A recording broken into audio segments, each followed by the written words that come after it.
வணங்கான் இந்த படத்தை பற்றி நம்ம ரிவ்யூ பார்க்க போகிறோம். இந்த படத்தோட ஒன்லைனர் என்னென்னு கேட்டிங்கன்னா, பாலா படத்தோட ஒன்லைனரை வந்து நம்மளால் சொல்லி முடிக்கவே முடியாது. அதுதான் வந்து இந்த படத்தோட ஒன்லைனர். இந்த படத்தில் வந்து உங்களுக்கு கண்ணீரும் ஜாஸ்தியாக வரும், சிரிப்பு அதை விட ஜாஸ்தியாக வரும். நான்லாம் ரொம்ப நாள் கழித்து வயிறு வலிக்க சிரிச்சணும் அப்படின்ற மாதிரி மட்டும் தான் தோணுது. ஸ்டார்டிங்கில் ரொம்ப நாள் கழித்து அழுதணும் அப்படின்ற மாதிரி எனக்கு தோணுது. கிளைமேக்ஸில் இதுதான் வந்து இந்த படத்தோட ஒன்லைனராக கூட நீங்கள் எடுத்துக்கலாம். இதில் வந்து நான் பெரிய ப்ளஸ்ஸாக பார்க்குறது வந்து அருண் விஜய் வந்து ரொம்ப நல்லா நடிச்சிருக்காரு.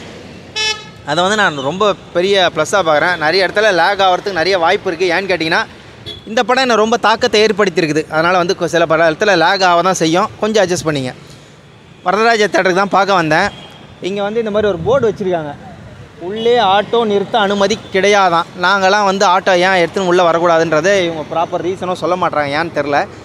கேட்டால் வந்து உள்ளே வந்து ஆட்டோ எடுத்து வந்துட்டு கதெல்லாம் பேசுவாங்க அப்படின்ற மாதிரி ஏதோ சம்திங் சண்டை நடக்கும் அப்படி இப்படிலாம் சொல்கிறாங்க.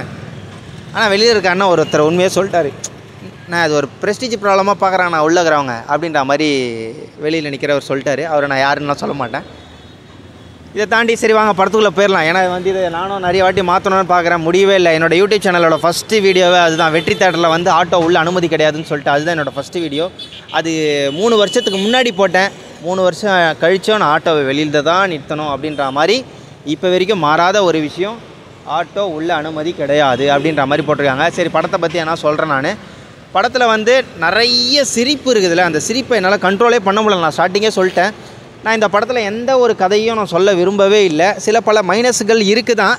அந்த இடத்துலலாம் வந்து ஏன் இந்த இடத்துல ஸ்கிப் ஆச்சு, இந்த இடத்த ஏன் நம்மளுக்கு தெளிவாக காட்டலையோ, சில முக்கியமான விஷயத்தை வந்து நம்மளுக்கு கரெக்டாக கன்வே பண்ணலையோ அப்படின்ற மாதிரி ஒரு சீனை மட்டும் நான் சொல்லணும்னு தோணுது.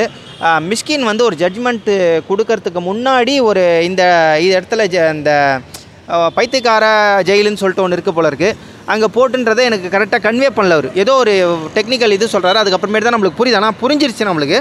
ஆனால் அந்த இடத்துல நம்ம டக்குன்னு புரியல. எல்லாருமே ஷாக்காக பார்க்குறேன், ஆனால் நம்மளுக்கு ஒன்றும் டக்குன்னு புரியல. நீங்கள் தற்கூரின்னு என்ன எடுத்துக்கினாலும் அதுக்கு நான் எதுவும் பண்ண முடியாது. உங்களுக்கு புரிஞ்சுதுன்னா எந்த இடத்துல நான் சொல்கிறேன்றதை தயவுசெய்து கமெண்ட் பண்ணுங்கள். மற்றபடி எல்லாருமே ரொம்ப ரொம்ப சூப்பராக நடிச்சிருக்காங்க. ஜிவியோட மியூசிக் கொஞ்சம் லோவாக தான் இருக்குது அப்படின்ற மாதிரி மட்டும் தான் எனக்கு தோணுது. ஏன்னு கேட்டிங்கன்னா, 1000ல் ஒருவனில் அந்த மியூசிக் இன்றைக்குமே நம்மளுக்கு கூஸ் பம்ப்ஸ் ஆகும். ஆனால் இந்த படத்தில் இன்றைக்கி எந்த இடத்துலையுமே கூஸ் பம்ப்ஸ் வரலையோ அப்படின்ற மாதிரி மட்டும்தான் தோணுது. ஜிவியை கரெக்டாக தான் சூஸ் பண்ணியிருக்கார் பாலா. ஆனால் ஏன் ஜிவி இந்த மாதிரி பண்ணிட்டாரு அப்படின்றது எனக்கு தெரில. என்னோட பர்சனல் தான் இது. ஏன்னு கேட்டிங்கன்னா வந்து இது மியூசிக் வைஸ் பார்த்தீங்கன்னா நிறைய பேருக்கு வந்து அந்தளவுக்கு ஆஹா ஓஹோ பரவாயில்ல அப்படின்னு என்னென்னா சொல்லலாம். எனக்கு 1000ல் ஒருவன் ஜிவி எங்கே அப்படின்ற மாதிரி மட்டும் தான் உரிமையாக கேட்கணும் அப்படின்னு தோணுது. மற்றபடி வேறு எதுவும் இல்லை. எப்பயும் போல் கிளைமேக்ஸ் வந்து நீங்கள் எதிர்பார்க்காதீங்க புதுசாக என்ன இருக்குமான்னு. ஆஸ் யூஷுவல் பாலாவோட கிளைமேக்ஸ் தான். அதனால் வந்து அழுத்தினியாக வாங்க. சரி மக்களே, வேறு ஒரு பதிவில் பார்க்கலாம். நன்றி, வணக்கம், பாய்.